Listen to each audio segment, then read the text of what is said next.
Hello everyone, welcome back to the channel.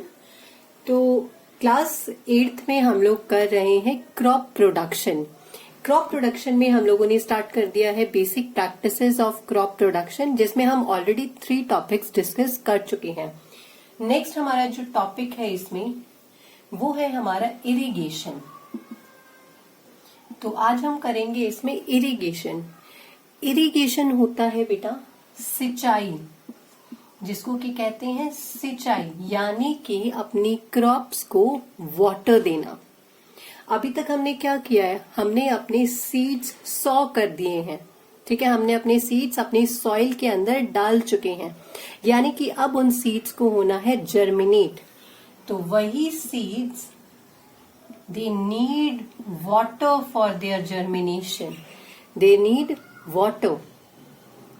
और plants को जरूरत होती है वाटर की to draw nutrients from the soil, soil से न्यूट्रिएंट्स लेने में भी। ठीक है, तो इस तरह से हमारे पास कुछ पॉइंट्स बनते हुए आ रहे हैं। तो आप ये पॉइंट्स अपनी नोटबुक में लिखिएगा ताकि आपको बहुत अच्छे से चैप्टर समझ आए। तो इरिगेशन क्यों है? क्योंकि सीड्स को वाटर की जरूरत होती है, प्लस में हमारे प्लांट्स को सॉइल से न्यूट्रिएंट्स लेने के लिए भी वाटर की जरूरत होती है। और for photosynthesis, that means plants are autotrophic. Yes, autotrophic means they make their own food with the help of sunlight, with the help of water, chlorophyll, carbon dioxide. तो that means plant need water for photosynthesis, ताकि वो खुद के लिए खाना बना सके। और किसी भी हेल्दी क्रॉप को ग्रो करने के लिए वाटर की जरूरत होती है। तो प्लांट की क्रॉप की ग्रोथ के लिए भी वाटर की जरूरत होती है। और यही होता है इरिगेशन, जब हम कुछ टाइम टू टाइम अपनी क्रॉप्स को वाटर देते हैं, दैट इज इरिगेशन। यानी कि हम इसको ऐसे भी लिख सकते हैं, the watering of crops at different interval of time, at different intervals of time. That means कि कुछ समय समय पर जब हम अपनी क्रॉप्स को वाटर देते हैं तो हम उसे बोलते हैं सिंचाई, हम उसे बोलते हैं इरिगेशन। ओके, बट ये इरिगेशन हमारा डिपेंड करता है सीजन टू सीजन पर। सीजन टू सीजन मैं क्यों बोल रही हूँ? लाइक अगर हम समर्स की बात करें तो देखो, समर्स में और विंटर्स में आप सबको पता है कि बहुत ज्यादा डिफरेंस होता है। यहाँ पर बहुत ज्यादा गर्मी होती है तो यहाँ पर बहुत ज्यादा ठंड होती है। दैट मीन्स हमारे प्लांट्स क्या करते हैं? हमारे प्लांट्स करते हैं ट्रांसपिरेशन। ट्रांसपिरेशन आपको टर्म पता ही होगी, transpiration, loss of water from the leaves. तो समर्स में सन हमारा पूरा दिन रहता है, यानी कि यहाँ पर जो ट्रांसपिरेशन रेट है वो बहुत ज्यादा हाई होती है। जबकि विंटर्स में जो ट्रांसपिरेशन रेट की अगर हम बात करें तो वो बहुत कम होती है। प्लांट्स पानी उतना ज्यादा अपना लीव से बाहर की तरफ लॉस नहीं कर पाते हैं जितना कि वो समर्स में करते हैं। यानी कि समर्स में प्लांट्स को पानी की बहुत ही ज्यादा जरूरत होती है। सेकेंड चीज इसमें आती है कि जो हमारी सैंडी सॉइल होती है, Sandy soil, Sandy soil needs more water.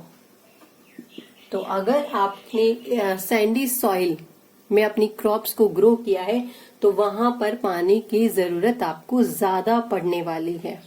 बाकी ये डिफरेंट क्रॉप्स के ऊपर रहता है कि कौन सी क्रॉप को कम पानी चाहिए और कौन सी को ज्यादा। लाइक फॉर एग्जांपल हम बात करें पैडी की, ठीक है, paddy crop that is rice. तो राइस को सबसे ज्यादा पानी की जरूरत होती है। अगर यहां से आप राइस को ग्रो करना स्टार्ट कर रहे हो तो लगभग हाफ से ज्यादा उसकी जो हाइट है वो पानी में ही रहती है। तो राइस को ज्यादा पानी की जरूरत रहती है। Same as it is wheat, gram, cotton crops आप लोगों की आ गई, उनको रेगुलर इंटरवल पर पानी चाहिए। लेकिन पूरा ज्यादा स्टेगनेंट वाटर नहीं चाहिए, बट राइस को बिल्कुल एक स्टैंडिंग वाटर चाहिए और कंटिन्यूअस उसको मतलब आप वाटर करते रहना है। तो ये तो हमारे हो गए कि अब इरिगेशन होता क्या है और क्यों जरूरी है, और क्या कुछ डिफरेंट डिफरेंट मीडियम आ जाते हैं हमारे इरिगेशन के लिए। नेक्स्ट है टाइप्स ऑफ इरिगेशन, और आप सबसे पहले ये कर सकते हैं कि हम करेंगे sources of irrigation. Sources of irrigation means कि जो हम पानी लेते हैं वो हम पानी अब लेकर कहाँ से आए। तो उसके लिए आप सबके पास, आपको पता ही है, वेल्स होते हैं, यस, ट्यूबवेल्स होते हैं। गांव में सब लोग ट्यूबवेल बन लगा देते हैं, वेल्स बने होते हैं बहुत गहरे गहरे। पॉन्ड्स, लेक्स, रिवर्स और इवन डैम्स एंड कैनाल्स। तो ये कुछ सोर्सेज हैं जहां से हम अपने इरिगेशन के लिए वाटर को ऑब्टेन करते हैं।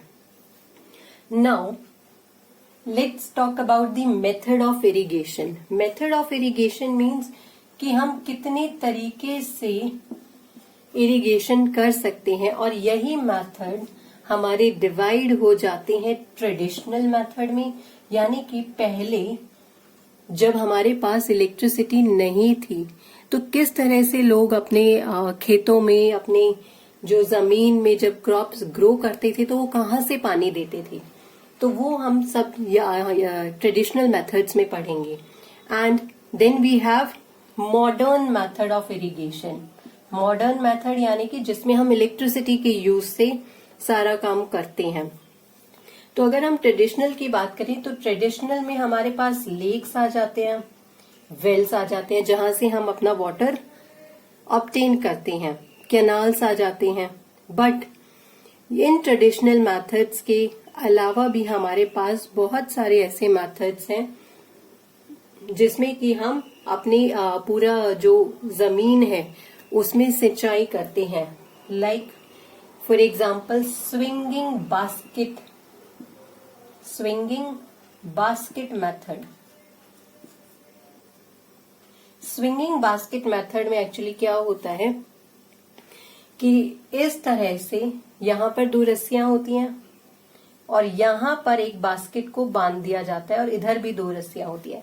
इस बास्केट में पानी डाल दिया जाता है, यहाँ से इसको 2 जने पकड़ते हैं और एक जन यहाँ से, 2 जने मतलब एक जन यहाँ से और एक जन यहाँ से इसको पकड़ता है। इसको वो पूरा ऐसे रोटेट करते हैं, पूरा अच्छे से, यूं जिस तरह से बच्चे को झूला झुलाया जाता है वो इस तरह से इस बास्केट को झूला झुलाते हैं, और फिर दूर तक इस बास्केट को, रोप को पकड़े हुए, रस्सी को पकड़े हुए ही पानी को फेंक देते हैं। यानी कि यहाँ से सेम आप चलकर ना जाने की वजह जितना दूर तक फेंका जाता है ये पानी यहाँ से फेंक दिया जाता है। या फिर ये भी कर सकते हैं कि आपका जो खेत होता है जहां पर वो थोड़ी सी ऊंचाई पर हो तो वहीं पर पानी डाल दिया जाए और वो पानी खुद से फ्लोट होकर बाकी पूरे अपनी क्रॉप्स में चला जाता है। तो इसमें आ जाता है स्विंगिंग बास्केट मेथड। मोट आता है यहाँ पर, MOAT, मोट, जिसको कि सिंपल पुली सिस्टम भी बोला जाता है। Water wheel method, chain pump method, ढेकली, राहत, ये सब कुछ पुराने ट्रेडिशनल मेथड्स हैं। अब मॉडर्न इरिगेशन की अगर हम बात करें तो मॉडर्न इरिगेशन में आते हैं स्प्रिंकलर सिस्टम। स्प्रिंकलर सिस्टम आप लोगों ने देखा भी होगा कि खेतों में क्या करते हैं कि एक लॉन्ग पाइप होता है, वो लॉन्ग पाइप जगह जगह जाकर ओपन हो जाता है और यहाँ पर ऊपर एक नोजल लगी हुई होती है, और उस नोजल के थ्रू जैसे हम यहाँ से अपनी मोटर का स्विच ऑन करते हैं ये पानी पूरी तरफ इस तरह से स्प्रिंकल हो जाता है, और इसी के नाम पर इसका नाम दिया गया है स्प्रिंकलर सिस्टम। तो ये कुछ ऐसा होता है sprinkler system. Now we have drip system. Drip system हमें वहां पर जरूरत होती है जहां पर पानी की बहुत ज्यादा शॉर्टेज होती है। तो हम क्या करते हैं ड्रिप सिस्टम में कि हमारे पास जहां जहां पर क्रॉप्स ग्रोन होती हैं, लाइक हमारे पास यहाँ ये क्रॉप्स ग्रो हैं, तो जहां पर क्रॉप्स ग्रोन होती हैं, ड्रिप सिस्टम से ना सेम ऐसे ही एक पाइप पास ऑन किया गया, यहाँ पर भी एक पाइप पास ऑन किया गया, और जहां पर रूट्स होती हैं, ठीक है, जो एंड पॉइंट होता है यानी कि हमारी क्रॉप का, वहां पर उन पाइप्स में कर दिए जाते हैं छोटे छोटे होल, जिससे कि ड्रॉप वाइज पानी जाए और वो सिर्फ और सिर्फ रूट्स में जाए, पानी बाकी का वेस्ट ना हो। तो जहां पर पानी की थोड़ी शॉर्टेज होती है वहां पर हम ड्रिप सिस्टम का यूज करते हैं। बाकी मॉडर्न मेथड में हमारा एक और आता है लिफ्ट इरिगेशन मेथड, जो कि सेम ही है। इरिगेशन में ही एक और टॉपिक है which is called as water logging. इसको बोलते हैं वाटर लॉगिंग। वाटर लॉगिंग मैंने आपको पिछले वीडियो में भी बताया था, यानी कि जब पानी इकट्ठा हो जाता है तो बहुत बार क्या होता है, बहुत ज्यादा पानी हमारी सॉइल में ना एक्यूमुलेट होना स्टार्ट हो जाता है और पूरे हमारी जो सॉइल है उसको वेट कर देता है, और वेट करने के बाद क्या होगा, वो एक्यूमुलेट होगा यानी कि इकट्ठा हो जाएगा एक ही जगह पर, और वही इकट्ठा हुआ पानी बोला जाता है water logging. That means when too much water is given to the soil, it becomes wet and the water accumulates around the plant, that is known as water logging. अब एक्सेसिव इरिगेशन यानी कि जो water logging है ये बहुत ही ज्यादा harmful होती है हमारे प्लांट्स के लिए। It is very very harmful. क्यों हार्मफुल है? क्योंकि अगर आप ज्यादा पानी देते हैं तो हमारी जो सॉइल है उस सॉइल में वो पानी हमेशा खड़ा रहेगा, जिसकी वजह से जो हमारी रूट्स हैं वहां तक एरेशन हो ही नहीं पाएगा। हमारे सीड तक, अगर हमारा कोई सीड जर्मिनेट होने जा रहा है तो वहां तक एयर पहुंचेगी ही नहीं जिससे वो जर्मिनेट हो। और प्लस में क्या करता है, वाटर में यू ऑल नो कि कुछ अमाउंट ऑफ सॉइल प्रेजेंट रहता है, तो उस सॉल्ट से क्या होता है, वो हमारे सॉइल में जाकर मिक्सअप हो जाता है, जो कि हमारी सॉइल की जो फर्टिलिटी है उसको डिक्रीज कर देता है, सॉइल की फर्टिलिटी पर भी इफेक्ट करता है। So this is all about irrigation. एक और टॉपिक हम आज करेंगे जो इसी में ही basic practices in crop production में। तो नेक्स्ट हमारा टॉपिक आ जाता है इसमें फर्टिलाइजर्स एंड मैन्योर्स। सी, अभी हमने क्या किया, हमने अपने हमने अपनी क्रॉप को सॉ किया, ठीक है, हमने अपनी सीड्स को सॉ किया। सीड्स को सॉ करने के बाद हमने उसमें पानी भी दे दिया। लेकिन कभी कभी क्या होता है कि जो हमारी अपर लेयर ऑफ सॉइल है वो बहुत ज्यादा ना रिच होती है न्यूट्रिएंट्स में, ठीक है। वो अपर लेयर में क्यों बात कर रही हूँ, क्योंकि हम ऑलरेडी प्लॉइंग कर चुके हैं। प्लॉइंग से क्या हुआ कि जो न्यूट्रिएंट रिच सॉइल होती है हमारी नीचे की तरफ, वो ऊपर आ जाती है, अपर आ गई, यानी कि अपर लेयर में न्यूट्रिएंट्स बहुत ज्यादा है। लेकिन जब मैं यहाँ पर अपने प्लांट्स को ग्रो कर रही हूँ तो क्या हुआ, इस प्लांट ने अपने जितने भी सॉइल में न्यूट्रिएंट्स थे वो एब्जॉर्ब करने स्टार्ट कर दिए।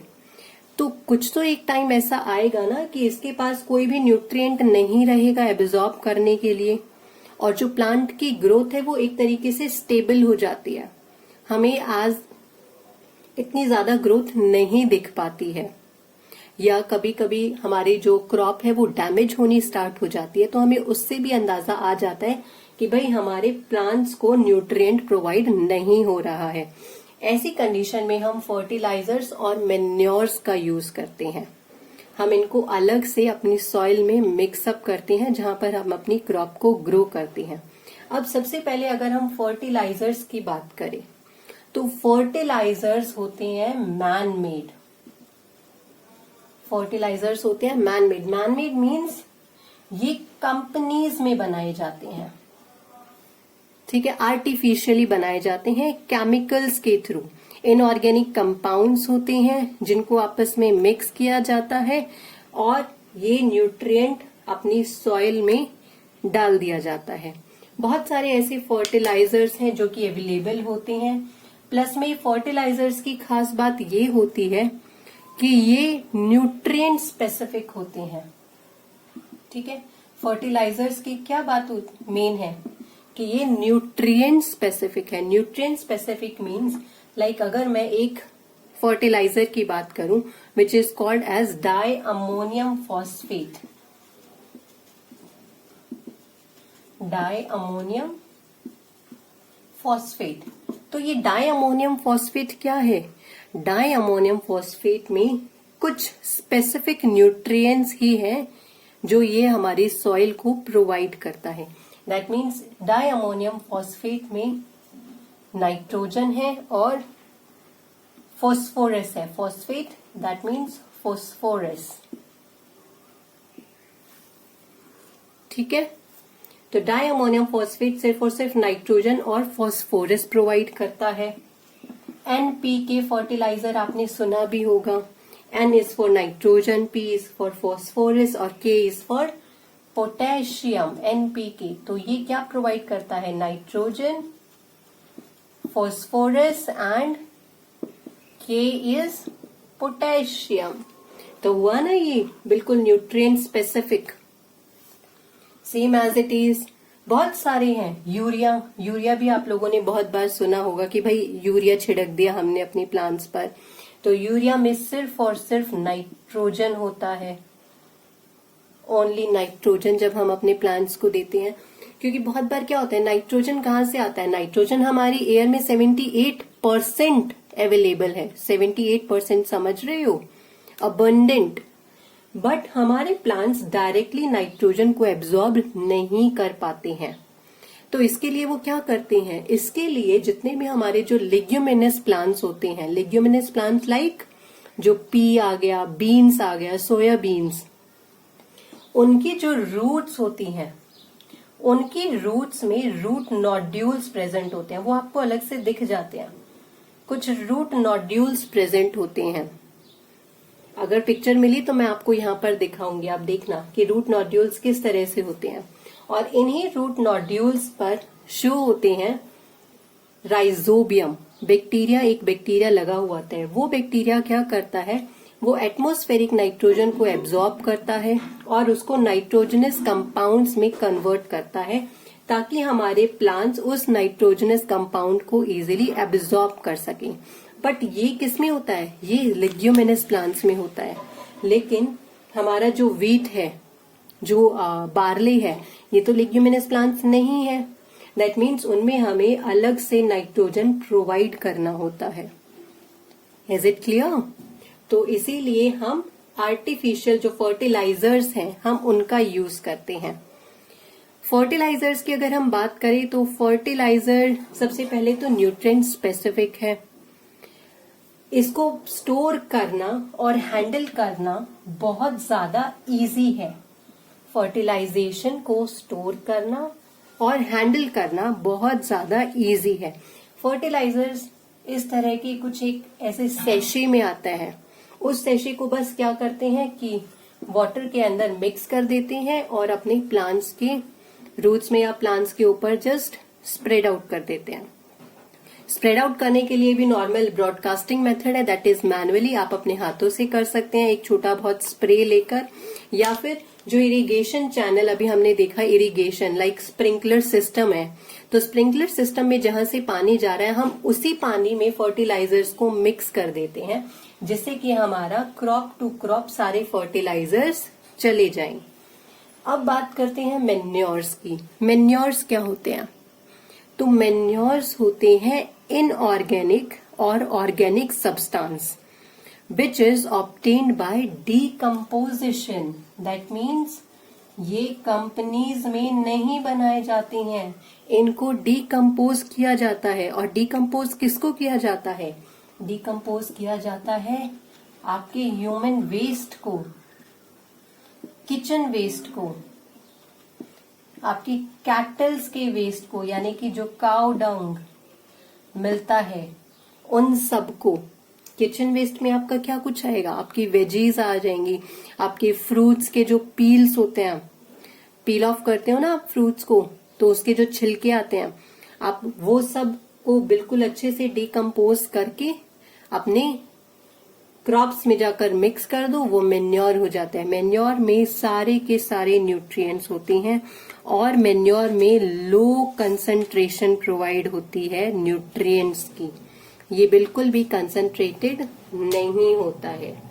तो अगर फर्टिलाइजर्स और मेन्योर्स आपको समझ में आया हो तो वीडियो को जरूर लाइक कीजिएगा, और अगर कोई ऐसी चीज है जो आपको नहीं समझ में आई है तो तब भी आप मुझे कमेंट में पूछ सकते हो। So that's it for this video. Next video में हम करेंगे अपना प्रोटेक्शन फ्रॉम वीड्स और वीडिंग की। अब जो हमने यहाँ तक अपने फर्टिलाइजर मेन्योर भी डाल दिए, तो हम अपनी क्रॉप्स को बाकी के जो इंसेक्ट्स हैं उनसे अब कैसे बचाएं। ठीक है, हम क्रॉप्स को ग्रो कर रहे हैं तो हमें अच्छे से ग्रो करना है और हर एक चीज का ख्याल रख के ग्रो करना है। So that's it. Thank you so much everyone. I hope you will like this video and keep sharing this video. Thank you so much.